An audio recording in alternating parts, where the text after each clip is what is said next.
Hello and welcome to this episode of the Growth Strategist Chat Series. I'm delighted to be joined today by Dr. Diane Hamilton. Hi, how are you? I'm great, Simon. Thank you so much for inviting me. It's great to see you. So just to go through your background, you're the founder and the CEO of Tonerra, business behavioral expert. You're on the Thinkers 50 radar. You've come up with what are called, and I'm really fascinating, the Curiosity Code and the Perception Power Index. You're author, including Cracking the Curiosity Code. You're a keynote speaker. You're a nationally syndicated radio host. So a lot of things there, and it's great to chat with you. So maybe let's start with a little bit about you, your background, and how you got to what you're doing today. Well, I appreciate this, opportunity to be on your show because I think it's really fun to share the value of curiosity with everybody. And my background, I was one of those curious kids, I guess, the why kids that drove everybody crazy. And when you get older, you start realizing that you want to learn about everything. I was kind of a sponge kind of a person. I really wasn't into formal education when I was a kid as much as learning in general. So it's kind of funny I ended up with a PhD because I really hated going to school. I just liked learning. Yes. And I after mostly being in sales for a lot of my early career, sold everything from computers with the IBM days, and then I went into pharmaceutical sales for a long time. And eventually, after being in lending and real estate and a lot of different types of that type of sales, I got into online education after I had my PhD. I was very interested in asynchronous learning and not having to go to school, but still learning. And you're going to school, but it doesn't feel like it. You're not sitting listening through these lectures. And I got very interested in just what makes people successful. I wrote my doctoral dissertation on emotional intelligence and its impact on performance. And that got me interested in behaviors and assessments. And after I was teaching for a long time, I taught more than 1,000 business courses, and I ran the MBA program at the Forbes School of Business as the program chair. I left doing that, and I thought I really wanted to see what it would be like to have a radio show. It'd be kind of fun to do that. And now I've interviewed more than 1,000 people there. Wow. And as I interviewed some of those people, I started to think, well, wow, this person's super curious and interesting, and they really get involved in researching all this stuff and learning all these things. And you hear about the Bill Gateses and the Warren Buffetts of the world and how they value curiosity, and everybody was like that was really successful. And so I started to look at my students, because I still teach for a lot of different universities. I still have that education field going on. And I thought, well, I see a lot of students who want me to give them the fish instead of teach them to fish. And I thought, well, I want to have them want to learn how to fish. So I thought, I'm going to write a book about curiosity. And as I started to write about curiosity, I started to look for the assessments to figure out, how to fix it if there's a problem. But all the assessments told you was if you're curious or not. And I'm thinking, okay, well, what if I'm not? And then what do you do? And I thought, well, that's a problem. So I started to research how to create an assessment to determine what holds you back from being curious. And that led to me creating the Curiosity Code Index. So that's kind of my story. Wow. And that completely resonates with me because, I got a good, decent education. I became a lawyer and all of that stuff. But I always felt that there was more. Okay. So, I've moved from that, and I'm now a coach, consultant, entrepreneur. I'm basically unemployable because I do lots of different things. I write, I lecture, I'm now doing podcasts and radio. But the thing that's always gone through my life is I've always wanted to learn. I've always wanted to explore more. And if somebody said to me, write a book on this, I would go and research and write it, and I don't feel limited in that way. And is that a common trait, do you think, of good leaders or of thought leaders, is that they have no fear of constantly pushing and learning themselves? I think it's a really important trait. And it's funny, I interviewed Dr. John DeMartini yesterday, and we talked about a lot of stuff, and he's like absorbed so much knowledge. He just decided to study all the ologies and just learn 100 hours of this one, 100 hours of that one. And he just kept telling me all the stuff he was learning was just amazing. But it is, you look at leaders, yes, it's a pretty strong quality. everybody has fears though, you know, and when we talk about the Curiosity Code Index that I created, that's told me the 4 things that hold people back from being curious. And so one of those 4 things, the very first thing is F, fear. So the acronym for what holds you back is FATE, F-A-T-E. So it's fear, assumptions, really what you tell yourself, technology, over and underutilization of it, and environment, everybody and anything you've ever been around, basically, right? So when you talk about fear, that was what I expected more than anything of what would hold people back. I mean, even leaders don't want to look dumb. I mean, who wants to feel like they look unprepared? And when I put a thread out in LinkedIn originally, before I did my research of of thousands of people over all these years, I started first at LinkedIn with a thread saying, what holds you back from being curious? And overwhelmingly, it was fear-based issues. I mean, but what was interesting in my research, it came back that it was kind of evenly distributed though among fear, assumptions, technology, and environment. It wasn't just almost all fear. Okay. There's a lot of these factors. And so the assessment, when I gave it, it's like taking a disc or something like that. It's 46 questions, takes you 10 minutes kind of thing. But what it does is it tells you all these different areas within fear, or these different areas within assumptions and technology and environment. And that was really interesting to me because I assumed you'd have a lot of fear-based things, and you do, but it's much more than just fear. Okay.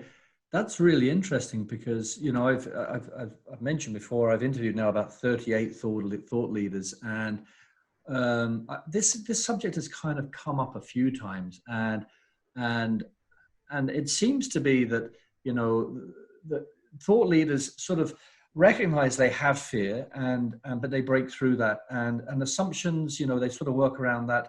Technology we didn't really talk too much about, but you know, and I talk to a lot of people over here in Ireland in the work that I do, and you know, people have said, Simon, how are you? I've actually had some thought leaders come to me and say, how are you connecting with these thought leaders? How are you talking to people like you and Marshall Goldsmith and John Mattone and Sally Helgeson? The list is actually going on and on. And I said, all I did was I pressed a message on LinkedIn and they said yes. But I think that takes a lot of, I think people are just so fearful of even doing that. What is it about a simple act like that that stops people doing that? What is it? Well, it's funny because every name you just mentioned has been on my show. They're all very interesting people, but you're naming some very nice people who also are giving people, you know, and they give back. And I think a lot of people are afraid of the people who don't give back so much. You know what I mean? And not everybody's wonderful to do things like that. And you're going to get rejected. I mean, my decades of sales experience taught me how to deal with rejection, obviously. Not everybody's got that background, and not everybody feels that sense of like, well, what's the worst that could happen? A lot of people just might not respond. You know, some people turn you down. I had Marlo Thomas and Phil Donahue contacted me this week to be on my show, and then later canceled because they thought, well, they want a more celebrity show or whatever it was. My show was more business focused. People cancel, people say no, people do, you know what I mean? I would have liked it. Would I have liked to talk to Marlo Thomas? Yeah. Would I like to talk to Donahue? Yeah. But the people are going to have maybe it's just not a good fit for them. Not that they're turning you down. They're not rejecting you, but we internalize things, and that's our assumptions, what we tell ourselves. That's a great point, because I think I reached out to 44 and 38 unequivocally said yes. I think one said no, a couple said no. One said I was too busy. Only one person didn't respond. And it was a real lesson to me that, and I you know, I lecture and train in deal making and sales and negotiation over here. And I say to people, and I never really fully appreciate this myself, but if you don't ask, it's a guaranteed no, right? It's a guaranteed. So anything can be better than that. And I don't think people think in those terms. Anything can be better than a no. And if you don't ask, it's a guaranteed no. So ask, because it can't get worse than not asking. I don't, you know, I'm not at the point where I'm getting a lot of people where I'm asking, they're more asking to be on my show. But I asked the Dalai Lama, he said, no, he's busy. I mean, people are busy. You know what I mean? Exactly. It's not their thing, maybe, or it's not a good fit. You can't say yes to everybody. And the people who don't respond, I'm sure I probably haven't responded to somebody because I get so many people who want to be on my show. That they contact me through my website. So I had my outgoing message saying, I'm sorry if I can't respond. If you don't meet this criteria, this is probably not a good show fit for you kind of thing. You know what I mean? And I may not be able to get back to you. You can only respond to so much. And sometimes people just can't. It's not you, that's the problem. Yeah. What about, I'm going to pivot it slightly because I'm going to be co-running with a female entrepreneur from the States in September, an online summit on equality in leadership, equality and equity in leadership. And what about genders, right? So part of that discussion is about, I've written an article called Gender Balance for Better Business. Is there a big difference or any difference between masculine, I won't talk about men and women, but masculine and feminine around curiosity? Is there, what can you talk about that? That different? It really wasn't. There were slight differences, of what men tell themselves. Men, we all know that men are going to just apply for the job, whether they think they're 100% capable or not. Women will wait till they know they hit every single thing on the list. There's some of that. It's not, I was kind of surprised that there weren't bigger differences. I think we all have fear. We all have assumptions. Technology was kind of even. Some of them were more even than others. But I think that it's really kind of hard to generalize of women. I went of Ireland versus the United States, or, this kind of thing, because we don't really have the data to really give that kind of a thing. We've seen that in Germany, they might have been more curious than in the US, and then compared to China, you have these different millennials versus boomers. There's a lot of data, but I don't like to so much lump people in sometimes, it's hard. Everybody, I guess it's my training on emotional intelligence. You got to have this empathy when you're talking to people and put yourself in their shoes. And that's why I guess I was interested in perception for my next book that's coming out. I was going to come straight onto that. So, and it's interesting because I do a lot of training around cultural awareness and cultural cohesion. And I say, yes, there are, and I have this nice little graph that shows it on an X and Y axis, 150 countries, and how different nationalities are in terms of being passionate and about being courageous, etc., etc. And so yes, there are stereotypes, but then I have a big rider, but bear in mind that every human being is different, right? So you're right. So in terms of the perception, so maybe let's get onto the perception power index. What's all that about, and what's the purpose of that, and the outcomes of the perception power index? Well, I was really having fun promoting curiosity and all of the factors that deal with that. And that's my focus in my life, is to help people become more curious. I started to realize that curiosity also ties into some other things. And if you talk about perception, I had been discussing this with my co-author, Maya Zelahich. Dr. Maya Zelahich and I worked together I was the MBA program chair at Forbes. And when I left, she became the MBA program chair eventually there. And so we're colleagues, and we were passionate about behaviors. And I thought, well, we'll write about this because I think it's really fascinating. We thought we could create an assessment that talks about kind of the process of all you go through in examining different information and correlating information. And, and I started to look at, well, this is interesting because it's kind of a combination of IQ, the critical thinking components and things like that, EQ, especially empathy and understanding things from not within yourself, from their viewpoint, their other vantage points, and a curiosity quotient, enough to ask and be interested, right? And cultural quotient, really, because you're looking at the impact of everything that's ever impacted them based on how they were raised and what they've lived in. And, you hear, that perception is reality, and everybody's got this different reality. So if you're going to work with other people in a really, way that works for everybody else, you have to get out of your own head and realize what everybody else is doing. If everybody's in their own head, nobody's actually doing anything. It's so, I not to your level, but I train around this area, and it's so fascinating. And, somebody, I can't remember who wrote about it, but there's a street in the center of Dublin called Grafton Street, and imagine like everybody walking down Grafton Street, the main thoroughfare, that we're all looking at the same things, but we all have a different perception of what we're looking at, and it just blows your mind, and it really demonstrates that we talk about authenticity and we talk about emotional intelligence, but it's critically important, because you're right, we're not all living in a vacuum. We're all living together, and and I think so I think, you know, that is a key attribute of good leadership.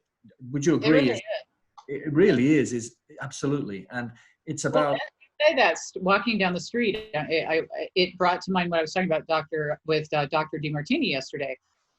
You and I might be walking down the street, and my focus might be on, you know, this shoe store, but your focus might be on this sports store, or vice versa. You know what I mean? And you know, you could be all looking at the same picture. You bought a blue car, now everything's a blue car kind of thing. And it's really fascinating to take a look at how much that influences. You're just assuming that they're thinking the same things that you're thinking in some respects. And if you do that, the assumptions is coming back to the curiosity problem again. It's limiting you. All these things you're telling yourself of the reality, that's your reality right then, that could be different. And it gets even more profound, because, you know, we're moving in, I'll pivot on to the next question. You know, we're moving into a different world order. This was forced upon us, you know, the current pandemic. And so we're spending so much time online and looking at each other online. And, you know, I interviewed Ted Rubin, the CMO of Photify, and he said that for the younger generations, they actually find, and I don't know whether this is right or wrong, but they find it easier to trust online than face to face, because they're used to looking at each other one-on-one. They've done a bit of research. And so what do you think of that? I mean, to what extent is this change in the way we are communicating, and it's probably going to stick to a great extent? How is that going to impact curiosity and perception and the way we interact? Well, you know, it does add a new component. I've taught a lot of courses virtually, and I've had to talk to my students about how to work virtually and how to have netiquette, as we call it, which is internet etiquette, right? And you have to deal with people in a different way when you're doing texting, for example, than when you're, but see, this is good because we have one-to-one, face-to-face contact. If the people are watching this, of course, the audio version, they don't know we're watching each other, but we are. But you know, I think a lot of people are doing everything through Zoom right now because of the COVID lockdown and different things. And people are learning to communicate and do things in a completely different way. So maybe as the younger generation was used to doing this more, older generations, I mean, I'm doing this with my mom now, who's in her late 80s, right? And so she's learning this. I mean, every generation is having to get a little bit out of their comfort zone in some ways right now. And I think it is making us explore, well, this is kind of cool. How does this work? And how do I, you know, so it does impact our curiosity. Absolutely. And I guess another part of that is that I was just talking to a good friend of mine, Henry Wang, who's a very successful business guy from Hong Kong and climate change, you know, guru. And we were talking about the fact that, you know, the younger generation, right? So the younger generation probably would never have gone to some stuffy corporate summit, right? Listening to leaders and thought leaders. But now they have access immediately to listen to stuff like this. So in some respects, I think there's a whole new mix that's going to come out of this stuff. And it'd be interesting in 20 years' time to see whether this is going to change people's perceptions, you know, and whether it's going to change their ability to be curious, whether they're going to be curious about different things. It's a whole minefield of just new stuff that's coming out of this, isn't it? Well, it's kind of an alternate reality. It's kind of the Star Trek thing where they went back in time and made a change, and now Spock's with somebody else. You know, I mean, it's a different thing that you got to look at. And I think that you'll never know what we would have done had this not happened. And you don't know what opportunities will present itself to make changes for the better as well. Yeah. So, you know, it's you have to just adjust. I have a lot of crisis readiness experts on my show. I have a lot of foresight thinkers. I've taught foresight for years, where I would start with the end of the world and work backward, you know, with people in class, which was kind of fun to kind of have them see how this impacts that. It's almost like watching Memento, the movie. It was all backwards, you know? But I think that it's something, you know, you have to deal with the everyday, day-to-day, what's coming next, and realize that your curiosity is tied into, and perception, all this kinds of things are tied into, you know, innovation, engagement, creativity, all the things that we're trying to fix in the workplace, all the soft skills, emotional intelligence, all the things they hired me to speak, all that stuff it all comes back to asking questions, learning more about each other, recognizing how our perceptions impact all these things, and making our companies go to the next level of what they couldn't because we were stuck in status quo. That's my whole hope, really, is that we get out of that status quo. We do things because it was always done that way for no reason. I agree. And just as we wrap up here, you know, you mentioned the word impact, and the conversation I just had with Henry was profound. And he mentioned some study, I think it was Stanford University recently, and they've done some study, and they traditionally we valued ourselves from a monetary perspective. So we talk about monetary value, how much we earn and how much we have in our bank and what we own. But now they're starting to talk about impact value. Is some, you know, monetary value sits within that. So, you know, you and I currently are not earning money by talking to each other, but we are creating some impact that maybe we don't even know about at this point, and Right. on ourselves and others. So my hope is that coming out of this, that new reality of looking at impact value, I think there's something really powerful in that. So it was. Oh, I definitely think it's your legacy. It goes beyond you. It goes beyond what you leave behind for just your kids or whatever. If you explore and you do more, you're giving things to the world by asking questions and opening up opportunities. And, you know, whether you do it in this kind of format as a loss leader, you know, you're doing this for yourself. When I had my show, I've never done it, monetized it and done the things, you know, I always wanted it to be about just learning and sharing information. I'm the same.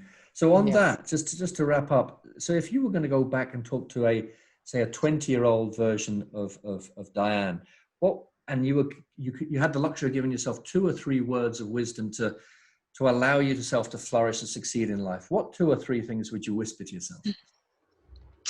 You know, I often ask people that when I, you know, talk to people, and most people say I wouldn't change anything because I'm really happy with how things turned out, and I am too. You know what I mean? But if I had to really change something, I guess I would try to get me over the fear of what would happen if I tried to do something that was just a little bit out of my comfort zone. I think a lot of us are at that point. I think just that fear of discovering things. You have this thought in your head, you're only supposed to study this, or you're only supposed to know about that. And if I learn about this, I'm not going to like it or whatever. I think I would have pushed myself a little bit more to just be open to ideas that I really thought were too scary, probably to get over the fear and the assumptions in my head based on my environment. I mean, it's all ties back to my research. And I think I would just say to people, or myself, write down your fears, your assumptions, your over and under utilization of technology, your environment, who said that you should go into the family business, or what teacher didn't answer your question, and all those kinds of things. And think about how can you create like kind of a personal SWOT analysis of your strengths and weaknesses, and think about how can you create a measurable goal of overcoming these things, a smart goal that you can really just up every little thing that's held you back. Just work on those things. Yeah, that's really profound, because I think that's been a common theme coming out of these conversations. And I've looked at it more, and it applies to me. And I kind of talk about, you know, attaching your confidence to your capabilities. I've always had capabilities. I got the best marks at school. I got a good, you know, career and etc. But my confidence has never quite been there. And for me now, it's about attaching confidence to capability. So I think that's exactly what you're talking about. So it's been a really fascinating conversation. And I'm actually going to read more about the Perception Power Index and the Curiosity Code, because it applies to the work I do. So how do people find out more about you and learn more about your work? Well, you know, everything's at drdianehamilton.com. So you can drop down the menu at the top for the Curiosity Code. You can drop down the menu for the Perception and all that stuff. If you go down to the bottom of the screen, and it'll offer a free course in curiosity. It's a really intense course of all the information that you need to do. It's free. You just, you know, do it right then. You can do it asynchronously at your own time. And I think you get a lot of great information there. Perfect. Well, it's been great talking to you, and thanks so much. And I hope a lot of people get a lot of good stuff out of this. So thanks very much. Thank you. I really appreciate the opportunity. Thank you. Bye. Bye. Bye.